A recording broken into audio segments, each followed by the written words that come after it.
Usap-usapan ng isang batang player na sinasabing pipigil daw sa NBA top pick na si Victor Wembanyama. Well, maraming namangha sa pagsulpot ni Wemby pero nagsisimula pa lamang ng career si Victor. Pero nakikita na ang 13 anyos na si Muhammad The Bone o The Bone na maaring pangtapat sa French Phenom. Itong si The Bone ay pinanganak sa West Africa noong 2011 and now ay nasa junior team ng FC Barcelona. Samantala itong Barcelona noon ay pinaglaruan din ni Victor Wembanyama at minsan ang inofera ng ating kababayan na si Kai Sotto. Well, ganyan ang mga tipong player talaga noon at hanggang sa ngayon ang mga European teams, mga international prospects na posibleng makapasok sa NBA. Well, early to tell. Pero itong si The Bone ay sinasabi ng Giannis Antetokounmpo 2.0 na maaaring kasing laki ni Wemby. Pero 14 anyos na nung mabot ng 6'10 si Wembanyama. Pero itong si The Bone ay 13 pa lang, kaya mas mataas ang kanyang projected height.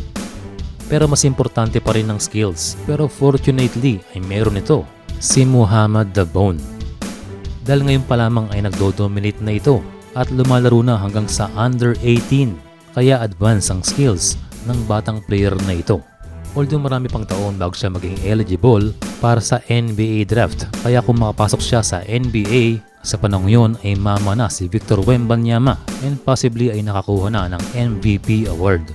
So Muhammad The Bone is a next gen player and sa ngayon ay patuloy palang gumagaling at nakakuha na ng MVP award sa mga mini-cup o junior tournament sa EuroLeague. Kaya kaabang-abang ang future ni Muhammad The Bone.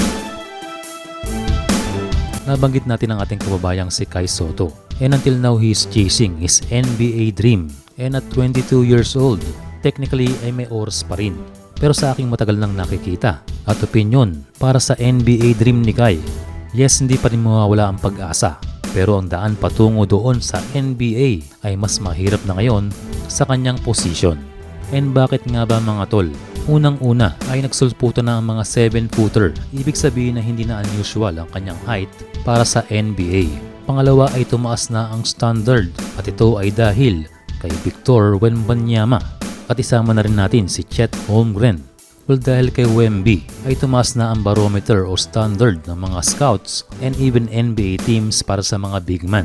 Nag-level up na ang laruan ngayon ng mga 7-footer pataas. Iba na ang mobility, can shoot very well sa 3 points, and of course you must be an effective defensive player. Pero still we can't lose hope para kay Kai. He is showing improvement pero he needs to work harder. At kung ang kanyang destiny ay doon sa NBA, darating at darating yon. At walang makakapigil kung doon siya itinadhana.